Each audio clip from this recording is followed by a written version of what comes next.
सबैमा नयाँ वर्ष 2082 को हार्दिक मङ्गलमय शुभकामना व्यक्त गर्न चाहन्छु।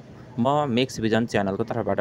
हामी सबैको घर आँगनमा 2082ले सुख, शान्ति र समृद्धि ल्याइरहोस्, यही शुभकामना व्यक्त गर्दै विक्रम सम्वतको सुरुवात कसले गरेका थिए, त्यसैगरी वैदिक सनातन धर्मलाई आत्मसात गर्ने किराँत, लिच्छवी लगायत सम्पूर्ण जात जातिको यो विक्रम सम्वतसँग के सम्बन्ध रहेको छ, त्यसबारेमा आज म तपाईहरुलाई विस्तारमा बताउनेछु।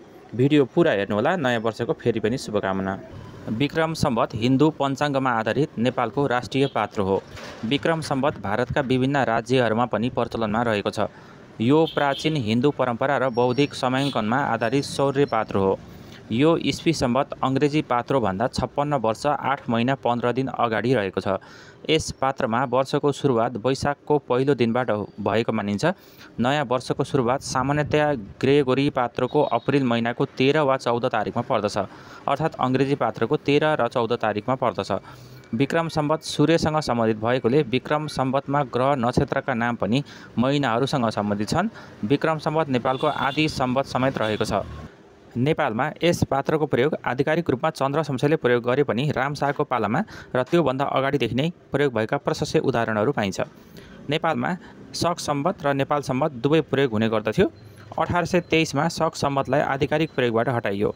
विक्रम सम्वतको सुरुवात 1998 सालमा नेपालको आधिकारिक पात्रको रूपमा प्रयोग गर्न थालियो।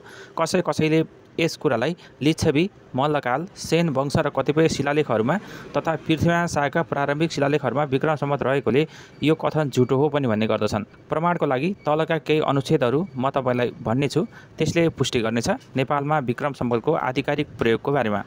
नेपाल अङ्ग्रेज युद्धताका लेखिएका विभिन्न कागजपत्रहरूमा सम्झौताहरूमा विक्रम सम्वतको प्रयोग भएको पाइन्छ।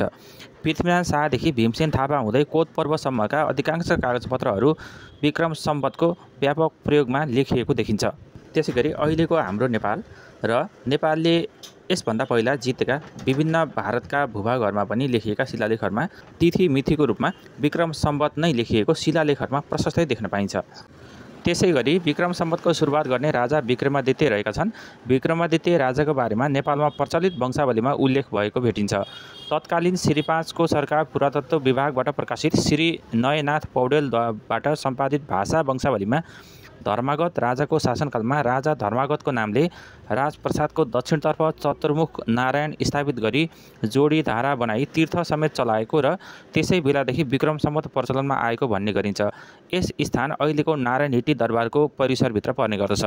त्यस्तै काभ्रेपलाञ्चोक जिल्लाको नालामा उत्तरापुर राज्यको नाउँमा विक्रमादित्य राजाले राज्य गरेको ऐतिहासिक ठाउँमा मेला लाग्ने गरेको किम्वदन्ती पनि रहेको छ। विक्रमादित्य राजाले राज्य गरेको ऐतिहासिक ठाउँमा साँखुको वज्रयोगिनी मन्दिर परिसरको केही माथि विक्रमादित्य राजाको टाउको पूजा युगौँदेखि वज्राचार्य वंशका पुजारीले गर्दै आइरहेका छन्।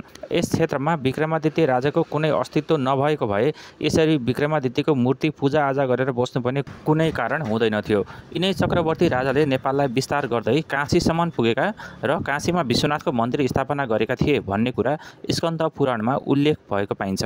सूर्यवंशी लिच्छवीको प्रभावले किराँत राजालाई जिती लिच्छवी वंश सुरु भएपछि लिच्छवी वंशका पहिला राजा धर्मपाल, भूमिवर्मा, विक्रमादित्य आदि नामबाट पुकारिने राजाको शासनकालदेखि नै विक्रम सम्वत सुरु भएको मानिन्छ। विक्रम सम्वत साकेत सम्वतभन्दा 135 वर्ष जेठो, नेपाल सम्वतभन्दा 936 वर्ष जेठो र इस्वी सम्वतभन्दा 57 वर्ष जेठो रहेको छ। विक्रम सम्वत भारतको उज्जैनबाट चलनमा आएको भने पनि त्यसको कुनै ठोस प्रमाण भेटिएको छैन। प्राप्त प्रमाणको आधारमा नेपाल सम्वतको उठान नेपालमै भएको हो। बौद्धिक कालदेखि तिथिको आधारमा चल्दै आएको विक्रम सम्वतमा तिथिहरू घटबड भइरहने हुनाले शासन व्यवस्थामा धेरै नै अप्ठ्यारो हुने हुँदा ज्योतिषहरूको सल्लाह र सुझावमा सजिलोका लागि राजा चन्द्र शमशेरले गतेमा लेख्ने चलन चलाएका हुन्। नेपाल सम्वत र शक सम्वतहरू अद्यावधि तिथिको आधारमा मात्र चल्ने गर्दछन्। विक्रम सम्वतले 1961 सालदेखिको मेष सङ्क्रान्तिलाई वैशाख 1 गते मानी त्यसैको आधारमा महिनाहरूका दिनहरू निर्धारण गर्ने गरिरहेको छ। मीन राशि समाप्त भई मेष राशि प्रारम्भ हुनसाथ वैशाख महिना सुरु हुने गर्दछ। त्यसैले यसलाई धार्मिक हिसाबले पनि विशेष मानिन्छ। विक्रम सम्वत हिमाव खण्ड एकीकरण पूर्वका नेपालका विभिन्न साना राज्यहरूमा प्रचलित रहेको र विशाल नेपालको सिर्जना भएपछि पनि विक्रम सम्वत नेपालको राष्ट्रिय सम्वतको रूपमा स्थापित भएको छ। लिच्छवी शासनकालमा निर्मित हरिसिद्धि मन्दिरमा विक्रम सम्वत 711 उल्लेख भएको वंशावली छ र विक्रम सम्वत 945 मा हरिसिद्धि नाट्य मञ्चन भएको हरिसिद्धि उपपुराणमा उल्लेख पाइन्छ। यी सबै कुराहरूले विक्रम सम्वतको सुरुवात नेपालबाटै भएको हो भन्ने कुरामा कुनै दुईमत छैन। अन्तिममा फेरि पनि नयाँ वर्ष 2082 को हार्दिक मङ्गलमय शुभकामना व्यक्त गर्दै बिदा हुन चाहन्छु। धन्यवाद।